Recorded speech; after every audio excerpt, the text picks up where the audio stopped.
Welcome to brainy photon. ನಿನ್ನೆ ನಮಗೆ ramp walk ಮಾಡಿದ್ದಕ್ಕೆ ಈ ಮೆಡಲ್ ಟ್ರೋಫಿ ಕೊಟ್ಟಿದ್ದಾರೆ. First trophy. ನಮಸ್ತೆ ಎಲ್ರಿಗೂ, welcome back to our Samanvi channel brainy photon. Samanvi ಹೇಳ್ದಂಗೆ ಅವಳು ನಿನ್ನೆ ನ್ಯಾಷನಲ್ ಬ್ಯೂಟಿ ಪೆಜೆಂಟ್ ಇವೆಂಟಲ್ಲಿ ಪಾಲ್ಗೊಂಡಿದ್ಲು. ಕಿಡ್ಸ್ ಕ್ಯಾಟಗರಿಯಲ್ಲಿ ವಿನ್ ಆಗಿದ್ದಕ್ಕೆ ಅವ್ರಿಗೆ ಇಷ್ಟು ದೊಡ್ಡ ಟ್ರೋಫಿ ಬಂದಿದೆ. ಸೊ ಅದಕ್ಕಾಗಿ ಈ ಇವೆಂಟ್ ಹೇಗಿತ್ತು, ಆಮೇಲೆ ಇವೆಂಟ್ಗೆ ಯಾವ ರೀತಿ ನಾವು ಪ್ರಿಪ್ರೇಷನನ್ನು ಮಾಡ್ಕೊಂಡ್ವಿ, ಏನೇನು ಪರ್ಚೇಸ್ ಮಾಡಿದ್ವಿ, ಇವಳು ಹೇಗೆ ರೆಡಿ ಆದ್ಲು ಎಲ್ಲನೂ ತೋರಿಸ್ಬೇಕು, ಆಮೇಲೆ ನಮ್ಮ ಖುಷಿನ ನಿಮ್ಮ ಜೊತೆ ಶೇರ್ ಮಾಡ್ಕೋಬೇಕು ಅಂಥೇಳಿ ಈ ಒಂದು ವಿಡಿಯೋನ ಮಾಡ್ತಾ ಇದ್ದೀವಿ.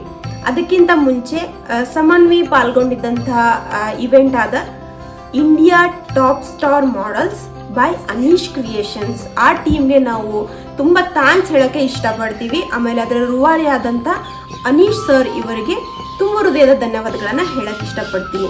ಯಾಕಂತಂದರೆ ಅವರ ಒಂದು ಸಾರಥ್ಯದಲ್ಲಿ ನಡೆದಂಥ ಈ ಇವೆಂಟಲ್ಲಿ ಸಮನ್ವಿಗೆ ಒಂದು ಒಳ್ಳೆಯ ಅವಕಾಶ ಸಿಕ್ತು. ಅದ್ಭುತವಾದಂಥ ವೇದಿಕೆ ಅದು. ಸೊ ಆ ವೇದಿಕೆಯಲ್ಲಿ ನನ್ನ ಮಗಳು ಇವತ್ತು ತುಂಬ ಕಾನ್ಫಿಡೆಂಟಾಗಿ ನಡೀತಿದ್ದಾಳೆ ಅಂತಂದರೆ ಅದಕ್ಕೆ ಅವರೇ ಕಾರಣ. ಅದಕ್ಕಾಗಿ ಅವ್ರಿಗೆ ತುಂಬ ಥ್ಯಾಂಕ್ಸನ್ನು ಹೇಳೋಕ್ಕೆ ಇಷ್ಟಪಡ್ತೀನಿ.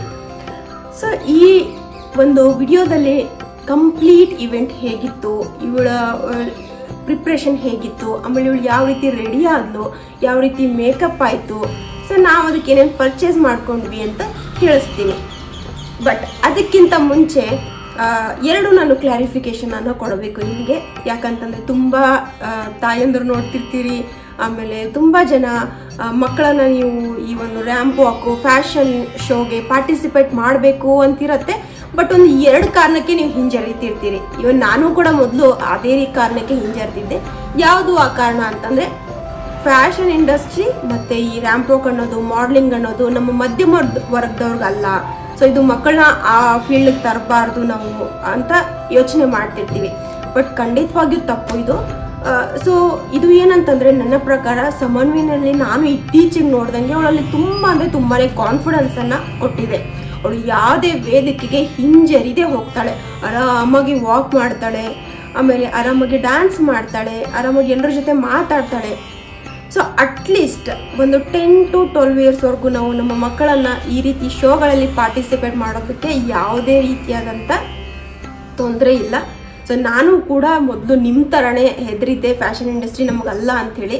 ಬಟ್ ಈ ಕಿಡ್ಸ್ ಏಜ್ ಏನಿದೆ, ಇವ್ರ ವಾಕನ್ನು ನೋಡೋಕ್ಕೆ ತುಂಬ ಚೆನ್ನಾಗಿ ಅನಿಸುತ್ತೆ. ಮಕ್ಕಳಿಗೆ ಅದು ಮೋಟಿವೇಶನನ್ನು ಕೊಡುತ್ತೆ. ಅದಕ್ಕಾಗಿ ನೀವು ಕೂಡ ಏನಾದರೂ ನಿಮ್ಮ ತಲೆಯಲ್ಲಿ ಮಕ್ಕಳನ್ನು ಕಳಿಸ್ಬೇಕು ಈ ಒಂದು ಶೋಗಳಲ್ಲಿ ಅಂತಂದರೆ ಯಾವುದೇ ರೀತಿ ಯೋಚನೆ ಬೇಡ, ಖಂಡಿತವಾಗಿಯೂ ಕಳಿಸಿ. ಇನ್ನು ಎರಡನೇ ವಿಚಾರ, ಈ ಶೋಗಳಲ್ಲಿ ನಾವು ಯಾವಾಗಲೂ ದುಬಾರಿಯಾದಂಥ ಡ್ರೆಸ್ಸನ್ನು ಹಾಕಬೇಕು, ಡಿಸೈನರ್ ಕಾಸ್ಟ್ಯೂಮ್ಸನ್ನೇ ಯೂಸ್ ಮಾಡಬೇಕು, ತುಂಬ ಖರ್ಚು ಮಾಡಬೇಕು ಅಂದಾಗ ಮಾತ್ರ ನಮ್ಮ ಮಕ್ಕಳು ವಿನ್ ಆಗ್ತಾರೆ ಅನ್ನೋದು ಖಂಡಿತವಾಗಿಯೂ ತಪ್ಪು. ಸೊ ಇದು ಯಾವ ರೀತಿ ಅಂದರೆ ನಿಮ್ಮ ಕ್ರಿಯೇಟಿವಿಟಿ ಮೇಲೆ ಹೋಗುತ್ತೆ. ನೀವು ಯಾವ ರೀತಿ ಕ್ರಿಯೇಟಿವ್ ಆಗಿ ಯೂಸ್ ಮಾಡಿದ್ದೀರಿ. ಸೊ ಅಲ್ಲಿ ನೀವೇನು 10,000 ಕೊಟ್ಟು ಡ್ರೆಸ್ ತೊಗೊಂಡಿದ್ದೀರೋ, 5,000 ಕೊಟ್ಟು ಡ್ರೆಸ್ ತೊಗೊಂಡಿದ್ದೀರೋ ಅನ್ನೋದ್ರ ಮೇಲೆ ಜಡ್ಜ್ಮೆಂಟ್ ಆಗಲ್ಲ. ಮಕ್ಕಳಿಗೆ ಅದು ಎಷ್ಟು ಕಂಫರ್ಟೇಬಲ್ ಆಗಿದೆ, ಮಕ್ಕಳು ಅದನ್ನ ಯಾವ ರೀತಿ ಕ್ಯಾರಿ ಮಾಡ್ತಾರೆ, ಸೊ ಅದನ್ನ ಮಕ್ಕಳು ಯಾವ ರೀತಿ ರಿಪ್ರೆಸೆಂಟ್ ಮಾಡ್ತಾರೆ ಅನ್ನೋದ್ರ ಮೇಲೆ ಹೋಗುತ್ತೆ ಹೊರತು ಡಿಸೈನರ್ ಡ್ರೆಸ್ಗಳೇ ಬೇಕು ಅಂತೇನಿಲ್ಲ. ಸೊ ಅದಕ್ಕಾಗಿ ಈ ಇವೆಂಟಲ್ಲಿ ನಾವು ಕೂಡ ತುಂಬ ಸಿಂಪಲ್ ಆಗಿ ಕಡಿಮೆ ಖರ್ಚಲ್ಲಿ ಇವಳಿಗೆ ಡ್ರೆಸ್ಸನ್ನು ರೆಡಿ ಮಾಡಿದ್ವಿ. ಸೊ ಆ ಡ್ರೆಸ್ ಹೇಗಿತ್ತು ಅಂತ ನಾನು ನಿಮಗೆ ಹೇಳೋದಲ್ಲ, ತೋರಿಸ್ತೀನಿ ಇವಾಗ. ಅದಕ್ಕಿಂತ ಮುಂಚೆ ಸಮನ್ವಿನ ಕೇಳೋಣ ಎಷ್ಟು ರೌಂಡಲ್ಲಿ ಅವಳು ವಾಕ್ ಮಾಡಿದ್ಲು ಅಂಥೇಳಿ.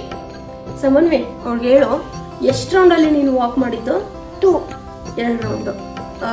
ಸಮನ್ವಿ 2 ರೌಂಡಲ್ಲಿ ವಾಕ್ ಮಾಡಿದ್ಲು. ಒಂದು ಬಂದುಬಿಟ್ಟು ಟ್ರೆಡಿಷ್ನಲ್ ಅಟೈರ್, ಆಮೇಲೆ ಸೆಕೆಂಡ್ ಒನ್ ಬಂದುಬಿಟ್ಟು ಗೌನು ಅಥವಾ ಫ್ರಾಕು, ಯಾವುದಾದ್ರೂ ವೆಸ್ಟರ್ನ್ ರೀತಿ ಹಾಕ್ಬೋದು. ಸೊ ಅದು ಕೂಡ ನಿಮ್ಮ ಚಾಯ್ಸ್ಗೆ ಇರುತ್ತೆ. ಆಲ್ಮೋಸ್ಟ್ ಎಲ್ಲ ಶೋಗಳಲ್ಲಿ ಇರೋದು ಇದೆ. ಒಂದು ಟ್ರೆಡಿಷ್ನಲ್ ರೌಂಡ್ ಇರುತ್ತೆ, ಆಮೇಲೆ ಒಂದು ವೆಸ್ಟರ್ನ್ ರೌಂಡ್ ಇರುತ್ತೆ. ಸೊ ಟ್ರೆಡಿಷ್ನಲ್ ರೌಂಡಲ್ಲಿ ನಾವು ಯೂನಿಕ್ ಆಗಿರಲಿ, ಏನಾದರೂ ಸ್ವಲ್ಪ ಹೊಸದಾಗಿರಲಿ. ಲಾಸ್ಟ್ ಟೈಮ್ ಯೂಸ್ ಮಾಡಿದಾಗ ನಾವು ನಾರ್ಮಲ್ ಲೆಹೆಂಗಾನ ಯೂಸ್ ಮಾಡಿದ್ವಿ. ಸೊ ಈ ಸಾರಿ ಸ್ವಲ್ಪ ಡಿಫ್ರೆಂಟ್ ಆಗಿರಲಿ ಅಂತ ಒಂದು ಪರ್ಟಿಕ್ಯುಲರ್ ಕಾಸ್ಟ್ಯೂಮನ್ನು ಸೆಲೆಕ್ಟ್ ಮಾಡ್ಕೊಂಡಿದ್ವಿ. ನೀನು ಟ್ರೆಡಿಷ್ನಲ್ ವಾಕ್ ಇತ್ತಲ್ಲ, ಅವಾಗ ಯಾವ ರೀತಿ ಕಾಸ್ಟ್ಯೂಮ್ ಹಾಕ್ಕೊಂಡಿದ್ದೆ, ಯಾವ ಸಾರಿ ಹಾಕ್ಕೊಂಡಿದ್ದೆ?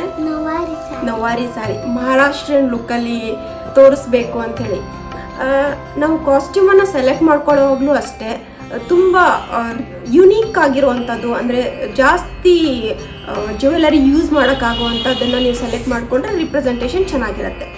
ಸೊ ಅದಕ್ಕಾಗಿ ನಾನು ಕೂಡ ನವಾರಿ ಸ್ಯಾರಿಯನ್ನು ಇವಳಿಗೆ ಸೆಲೆಕ್ಟ್ ಮಾಡಿದ್ದೆ.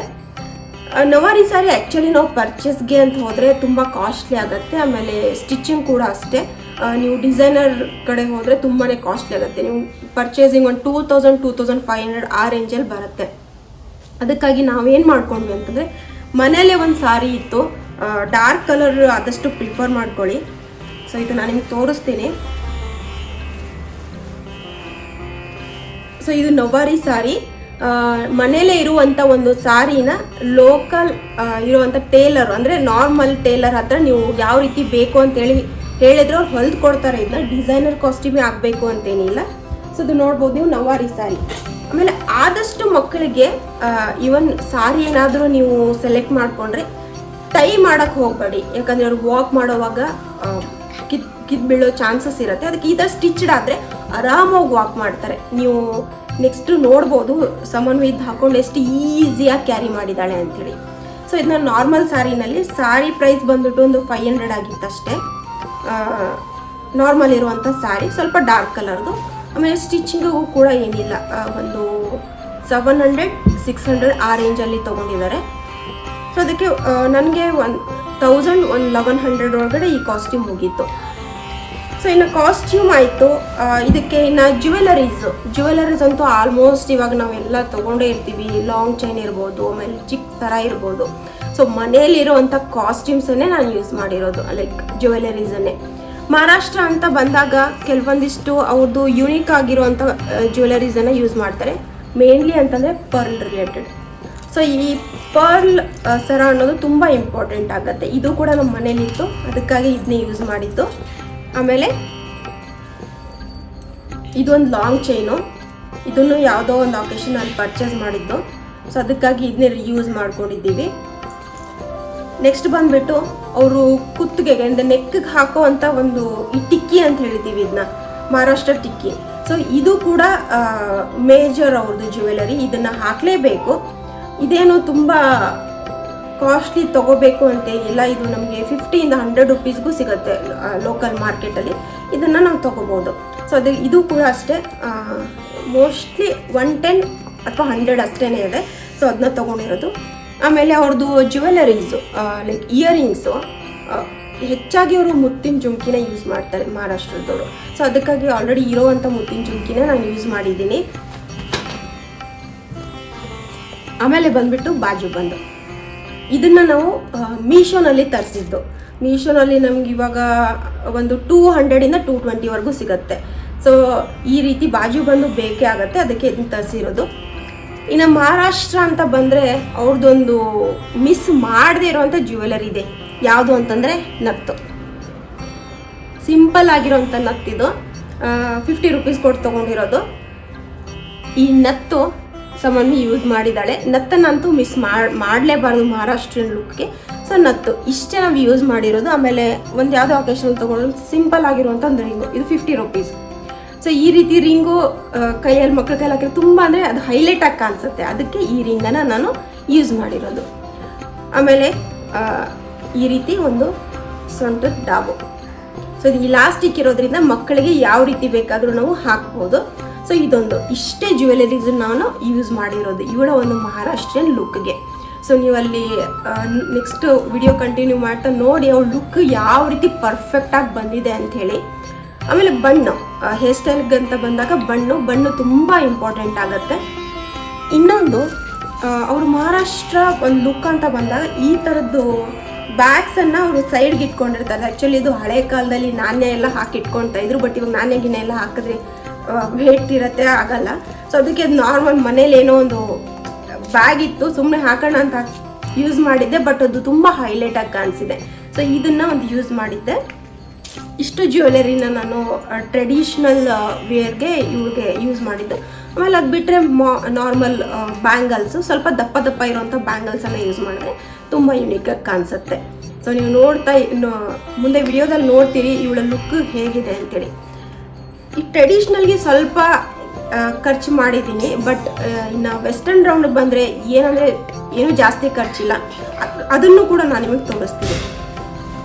ಅಮ್ಮು, ನಿಮ್ಮ ಟ್ರೆಡಿಷ್ನಲ್ ಲುಕ್ ಆದಮೇಲೆ ನೀವು ವೆಸ್ಟರ್ನ್ ಫ್ರಾಕ್ ಹಾಕೊಂಡಿಲ್ಲ, ಯಾವ ಕಲರ್ ಇತ್ತದು?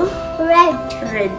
ಸೊ ಅವಳು ರೆಡ್ ಕಲರ್. ಯಾಕೆ ನಾವು ಜಾಸ್ತಿ ಬ್ರೈಟ್ ಇರೋ ಕಲರ್ಸನ್ನು ಯೂಸ್ ಮಾಡಬೇಕು ಅಂತಂದರೆ ಅಲ್ಲಿರೋ ಲೈಟ್ಸ್ಗೆ ಎಫೆಕ್ಟ್ಸ್ಗೆ ರೆಡ್ ಕಲರ್ ಆದರೆ ಮಕ್ಕಳು ಫುಲ್ ಹೈಲೈಟಾಗಿ ಕಾಣಿಸ್ತಾರೆ. ಸೊ ಇದನ್ನು ನಾವು ವೆಸ್ಟರ್ನ್ ಲುಕ್ಗೆ ನಾನು ಯೂಸ್ ಮಾಡಿದ್ದು. ತುಂಬ ಸಿಂಪಲ್, ನೋಡಿ ಇಷ್ಟೇ ಆಗುತ್ತೆ ಫೋಲ್ಡ್ ಮಾಡಿದ್ರೆ. ತುಂಬ ಸಿಂಪಲ್ ಆದಂಥ ಫ್ರಾಕು. ಇದ್ರ ಪ್ರೈಸ್ ಬಂದುಬಿಟ್ಟು 650. ಸೊ ಈ 650 ಫ್ರಾಕು. ಬಟ್ ಇದನ್ನು ನಾನು ಇಷ್ಟೇ ಹಾಕಿಬಿಟ್ಟಿದ್ರೆ ಅದ್ರದ್ದೇನು ಲುಕ್ಕೇ ಅನ್ನಿಸ್ತಾ ಇರಲಿಲ್ಲ. ಸ್ವಲ್ಪ ಇದಕ್ಕೆ ಡಿಸೈನರ್ ಲುಕ್ ಕೊಡೋಣ ಅಂಥೇಳಿ ಸ್ವಲ್ಪ ಆಕ್ಸೆಸರೀಸನ್ನು ಯೂಸ್ ಮಾಡಿದ್ದೀನಿ. ಏನು ಯೂಸು ಅಂತಂದರೆ, ಸೊ ಇದು ಹೈ ಲೋ ಫ್ರಾಕ್ ಆಗಿರೋದ್ರಿಂದ ನಾವು ನಾರ್ಮಲ್ ಶೂಸ್ ಹಾಕೋಕ್ಕಾಗಲ್ಲ. ಸೊ ಬೂಟೀಸನ್ನು ಹಾಕಬೇಕು. ಈ ರೀತಿಯಾದಂಥ ಬೂಟೀಸನ್ನು ತೊಗೊಂಡಿದ್ವಿ. ಇದಕ್ಕೆ ಆಲ್ಮೋಸ್ಟ್ ಇದು ರೆಡ್ ಇರೋದ್ರಿಂದ ಎಲ್ಲನೂ ಬ್ಲ್ಯಾಕ್ ಆಗಿರಲಿ, ಅಂದರೆ ಆ ಬ್ಲ್ಯಾಕ್ ಅಂದರೆ ಫುಲ್ ಹೈಲೈಟ್ ಆಗುತ್ತೆ. ರೆಡ್ಡು ಬ್ಲ್ಯಾಕ್ ಅಂತೇಳಿ ಎಲ್ಲ ಇವಳು ಹಾಕಿರೋ ಆಕ್ಸೆಸರೀಸ್ ಎಲ್ಲನೂ ಬ್ಲ್ಯಾಕೇ. ಇದು ಮೀಶೋನಲ್ಲಿ ತರಿಸಿದ್ದು. ಇದು ಬಂದ್ಬಿಟ್ಟು ನಮಗೆ 280 300 ರುಪೀಸ್ ಇದೆ ಬೂಟೀಸು. ಇನ್ನು ವೆಸ್ಟರ್ನ್ ಲುಕ್ ಅಂತ ಬಂದಾಗ ಫ್ಯಾಸಿನೇಟರ್ ತುಂಬ ಇಂಪಾರ್ಟೆಂಟ್ ಆಗುತ್ತೆ. ಈ ಫ್ಯಾಸಿನೇಟರ್ ಸೊ ನಾವು ಬೇರೆ ಪ್ಲ್ಯಾಟ್ಫಾರ್ಮಲ್ಲಿ ತೊಗೊಂಡ್ರೆ ಇದು ಒಂದು 600 650 ಇದೆ. ಬಟ್ ಮೀಶೋನಲ್ಲಿ ಕಮ್ಮಿ ಇತ್ತು. ಮೀಶೋನಲ್ಲಿ ಒಂದು 300 ಇತ್ತು. ಇದೇ ಜಾಸ್ತಿ ದುಡ್ಡು ಕೊಟ್ಟಿರೋಂಥ ಐಟಮ್ ಅನಿಸುತ್ತೆ ವೆಸ್ಟರ್ನ್ ಲುಕ್ಕಲ್ಲಿ. ಸೊ ಫ್ಯಾಸಿನೇಟರ್ನ ತರಿಸಿದ್ವಿ. ಈ ಫ್ಯಾಸಿನೇಟರ್ ಆ್ಯಕ್ಚುಲಿ ಒಳಗೆ ಹೈಲೈಟ್ ಆಗಿತ್ತು. ಆಮೇಲೆ ಇದು ರೆಡ್ ಫ್ರಾಕ್ ಆಗಿರೋದ್ರಿಂದ ತುಂಬ ಪ್ಲೇನ್ ಅನ್ಸುತ್ತೆ ಅಂತೇಳಿ ಈ ರೀತಿ ಒಂದು ಬೋವನ್ನು ತರಿಸಿದ್ವಿ. ಇದು ಬೆಲ್ಟ್ ಥರ ಯೂಸ್ ಮಾಡ್ಬೋದು. ಅವಾಗ ಅದು ಆ ಫ್ರಾಕಿನ ಲುಕ್ ಏನಿದೆ ಅದನ್ನ ಚೇಂಜ್ ಮಾಡುತ್ತೆ. ಆಮೇಲೆ ಕೈಗೆ ನಾನು ಬ್ಲ್ಯಾಕ್ ಗ್ಲೋಸನ್ನು ಹಾಕಬೇಕು ಅಂತ ಹುಡುಕಿದೆ. ಆ್ಯಕ್ಚುಲಿ ನೆಟ್ಟೆಡ್ ಗ್ಲೋಸ್ ಬರುತ್ತೆ, ಬಟ್ ಮಕ್ಕಳಿಗೆ ಸಿಗಲಿಲ್ಲ. ಸೊ ಅದಕ್ಕಾಗಿ ನಾನು ಏನು ಮಾಡಿದೆ ಅಂತಂದರೆ ನಾರ್ಮಲ್ ಇರೋವಂಥ ಒಂದು ಉಲನ್ ಗ್ಲೋಸ್ ಬರುತ್ತಲ್ಲ, ಈ ಉಲನ್ ಗ್ಲೋಸು ಇದು 50-60 ರುಪೀಸಿಗೆ ಸಿಗುತ್ತೆ. ಸೊ ಈ ಗ್ಲೋಸನ್ನು ಯೂಸ್ ಮಾಡಿಕೊಂಡು ಹಿಂದೆ ಒಂದು ರಬ್ಬರ್ ಬ್ಯಾಂಡ್ ಅಂದರೆ ಬೋ ಬರುತ್ತಲ್ಲ, ಹೇರ್ ಬೋ, ಅದನ್ನು ಹಾಕಿದ್ದಕ್ಕೆ ಅದೊಂಥರ ಫುಲ್ ಹೈಲೈಟಾಗಿ ಕಾಣಿಸ್ತು. ಇಷ್ಟು ಆಕ್ಸೆಸರೀಸನ್ನು ನಾನು ಯೂಸ್ ಮಾಡಿದ್ದು. ಇನ್ನು ಮೇನ್ ಏನಂತಂದರೆ ನಾವೇನಾದರೂ ಎಕ್ಸ್ಟ್ರಾ ಆಕ್ಸೆಸರೀಸನ್ನು ಯೂಸ್ ಮಾಡಿದ್ರೆ ವಾಕಲ್ಲಿ ಅದಕ್ಕೆ ಎಕ್ಸ್ಟ್ರಾ ಪಾಯಿಂಟ್ಸ್ ಇರುತ್ತೆ ಅಂತ ಹೇಳಿ ಒಂದು ಚಿಕ್ಕ ಬ್ಯಾಗನ್ನು ಸಮನ್ವಿ ಕೈಯಲ್ಲಿ ಕೊಟ್ಟಿದ್ವಿ. ಇದೊಂದು ಹಳೆ ರಬ್ಬರ್ ಬ್ಯಾಂಡು. ಈ ಬ್ಯಾಗ್ಗೆ ಜಸ್ಟ್ ಈ ಥರ ಅಂದರೆ ರೆಡ್ ಆ್ಯಂಡ್ ಬ್ಲ್ಯಾಕ್ ಕಾಂಬಿನೇಷನ್ ಇರಲಿ ಅಂತ ಹೇಳಿ ಈ ಥರ ಹಿಡ್ಕೊಂಡು ಹೋದರೆ ಆಕ್ಸೆಸರೀಸ್ ಕೂಡ ಮಾರ್ಕ್ಸ್ ಇರೋದ್ರಿಂದ ಈ ರೀತಿಯಾದಂಥ ಒಂದು ಬ್ಯಾಗನ್ನು ಯೂಸ್ ಮಾಡಿದ್ವಿ. ಇದ್ರ ಪ್ರೈಸ್ ಬಂದ್ಬಿಟ್ಟು 150. ಸೊ ಇಷ್ಟು ಸಿಂಪಲ್ ಕಾಸ್ಟ್ಯೂಮ್ಸನ್ನು ಯೂಸ್ ಮಾಡಿಕೊಂಡು ನೀವು ಆ ಲುಕ್ಕನ್ನು ನೋಡಿ ಹೆಂಗೆ ಕಂಪ್ಲೀಟಾಗಿ ಡಿಫ್ರೆಂಟ್ ಆಗಿದೆ. ಸೊ ಅದಕ್ಕೆ ಚಿಕ್ಕ ಐಟಮ್ಸ್ಗಳನ್ನು ಯೂಸ್ ಮಾಡಿಕೊಂಡು, ಮನೇಲಿರುವಂಥ ಐಟಮ್ಸ್ಗಳನ್ನು ಯೂಸ್ ಮಾಡಿಕೊಂಡು ಮಕ್ಕಳನ್ನು ಫುಲ್ ಡಿಸೈನರ್ ವೇರ್ ಹಾಕೊಂಡಿರೋ ಥರ ನಾವು ರಿಪ್ರೆಸೆಂಟ್ ಮಾಡ್ಬೋದು. ಇದು ನಿಮ್ಮ ಕ್ರಿಯೇಟಿವಿಟಿ ಮೇಲೆ ಡಿಪೆಂಡ್ ಇದೆ. ಸೊ ಈ ರೀತಿ ಎರಡೂ ಲುಕ್ಕಲ್ಲಿ ಸಮನ್ವಿ ವಾಕ್ ಮಾಡಿದ್ದಾಳೆ. ಆಮೇಲೆ ಬೇರೆ ಬೇರೆ ಮಕ್ಕಳ ಜೊತೆ ಕಾಂಪೀಟ್ ಮಾಡಿದ್ದಾಳೆ. ಅವಳ ಲುಕ್ ಹೇಗಿತ್ತು, ಅವಳ ವಾಕ್ ಹೇಗಿತ್ತು, ಆಮೇಲೆ ಅವಳ ವಿನ್ನಿಂಗ್ ಮೂಮೆಂಟ್ ಹೇಗಿತ್ತು, ಸೊ ಅವಳ ಕಾನ್ಫಿಡೆನ್ಸ್ ಹೇಗಿತ್ತು ಎಲ್ಲನೂ ನೀವು ಮುಂದೆ ನೋಡ್ತಾ ಇರಿ. ಆಮೇಲೆ ತಪ್ಪದೆ ಕಮೆಂಟ್ ಮಾಡಿ, ನಿಮಗೆ ಟ್ರೆಡಿಷ್ನಲ್ ಲುಕ್ ಇಷ್ಟ ಆಯಿತಾ ಅಥವಾ ವೆಸ್ಟರ್ನ್ ಲುಕ್ ಇಷ್ಟ ಆಯಿತಾ ಅಂತ ಕಮೆಂಟಲ್ಲಿ ತಪ್ಪದೆ ತಿಳಿಸಿ. ಇದೇ ರೀತಿ ನೀವು ನೋಡ್ತಾ ಇರಿ, ಸಮನ್ವಿಗೆ ಸಪೋರ್ಟ್ ಮಾಡ್ತಾ ಇರಿ. ವಿಡಿಯೋನ ಕಂಟಿನ್ಯೂ ನೋಡಿ. Thank you.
appalling.